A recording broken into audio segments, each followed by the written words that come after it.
What's up, everybody? My name is Victor.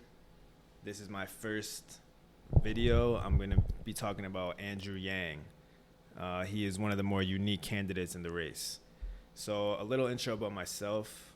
I'm actually working to start a podcast. I'm going to call it the Smoke and Mirrors podcast. Some logistical issues I'm still figuring out. So once I get that out of the way, I'm going to start making those episodes. But for the time being, I have this little setup in my house, so I want to take some time to talk about Andrew Yang.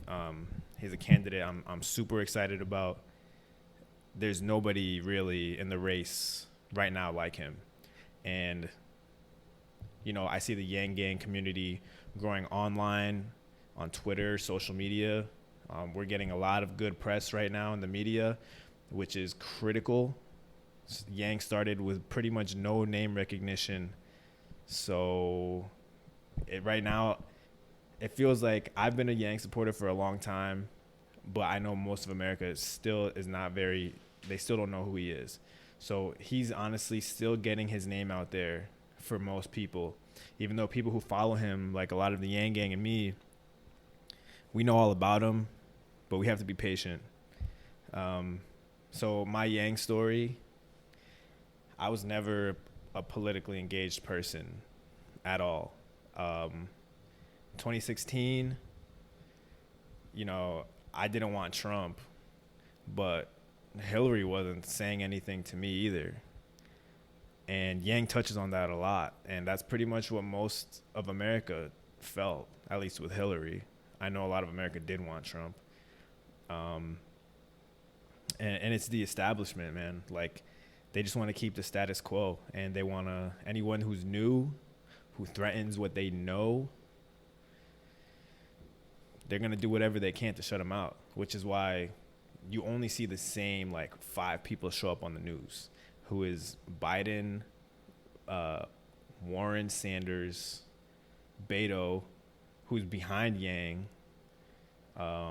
these establishment people, Kamala. Honestly, Kamala is my least favorite out of all of them, but I'm not going to talk about her. So back to my Yang story, it was the podcast that got me, the long form discussions. If you hear him talk for 45 minutes, this guy just makes so much sense, and he's so smart. And I promise you, all those politicians up there on the debate stage, maybe with the exception of Sanders and probably Warren because she's good at talking a lot, but they wouldn't last. I guarantee you they don't have enough substance to talk for an hour and a half about their policies. And Yang's a passionate dude, which is why he's resonating with a lot of people. So I guess I'm going to use this first video. I'm going to take the opportunity to talk about some of the, this is a big moment in his campaign. He's been recently blowing up a lot. So I kind of want to give my opinion on it, my analysis, agree or disagree. But, we're all here to grow with Yang and to get the word out. So I want to do my part. I know there's a lot of creators right now making content for Yang, which is incredible, by the way, because think about it, how many other candidates have people signing up on YouTube, Twitter, making videos for them? I don't, not that I know of. It's just Yang. So I guess the biggest news right now really is the aftermath of the third debate. Yang kind of took a lot of heat. Even people in the YangGang weren't really too pleased that, he did the UBI giveaway for 10 families. And I'll be honest, during the debate and immediately after, I was kind of bummed because I thought Yang was going to kill it. I thought he was going to talk for 15 minutes. I thought he was going to take a shot at Warren for saying the automation was fake. I don't want him to take a shot at Sanders yet. I think taking a shot at Bernie would be a mistake at this point. I still see people on Bernie, Bernie supporters on Twitter, slowly coming over to the YangGang. And I know there's a lot of Bernie people who will never switch, but I have to believe Bernie has one of the biggest support bases. So obviously you're going to have the diehards, but there's going to be a lot of people that they like him because they know a little bit about him, but they aren't super knowledgeable about him. So back to the debate. In retrospect, the UBI giveaway was the greatest thing his campaign ever did. Just look at the amount of press coverage he's gotten from it. I promise you, Andrew Yang was probably one of the candidates starting with the least name recognition in the whole Democratic primary. That means people who knew who he was before the race started. And look at him now. He's sixth, fifth in the polls, like fluctuating between fifth and sixth. I haven't seen any like polls come out since after the debate that changes that. Usually these polls take like a few days to hit, and you start to see movement, like if someone's gonna spike. I really feel the spike coming, guys, and that's a good thing. So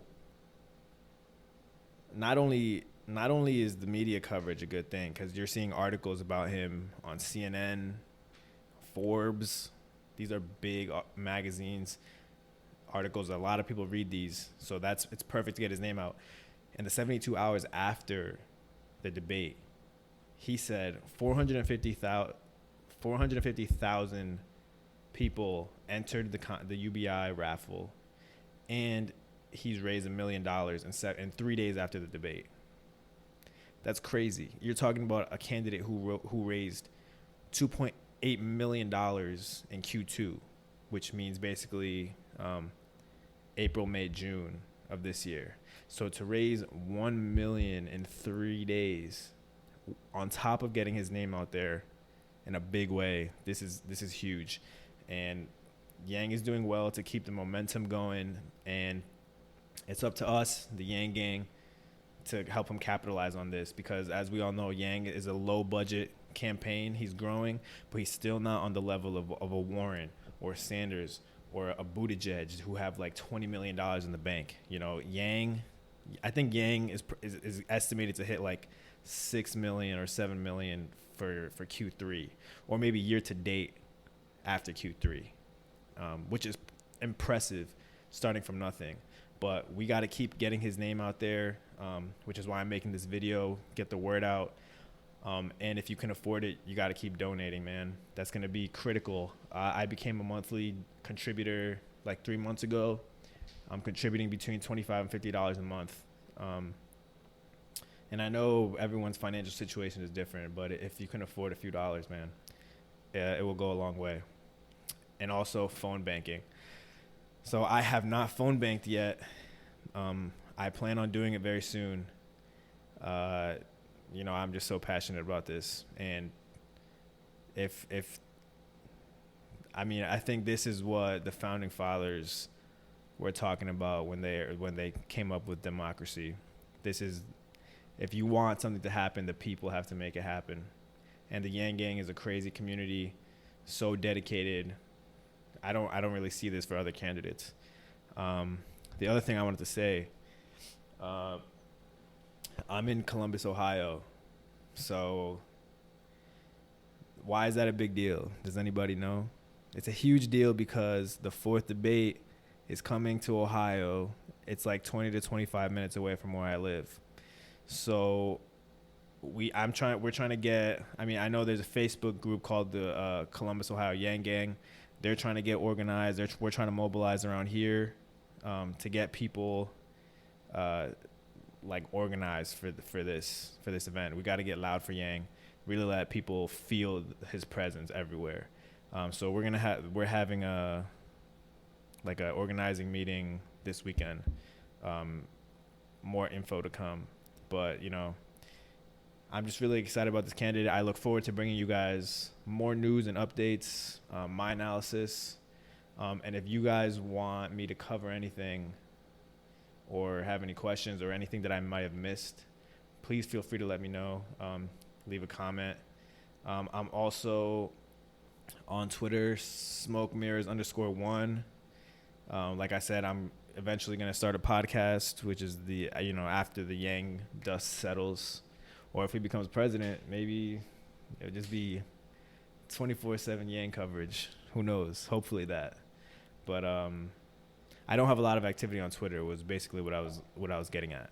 But yeah. So leave a comment, and I appreciate all the love. And I hope that you guys enjoyed this video and will enjoy my future videos. So let's secure this bag, Yang Gang. Let's do it.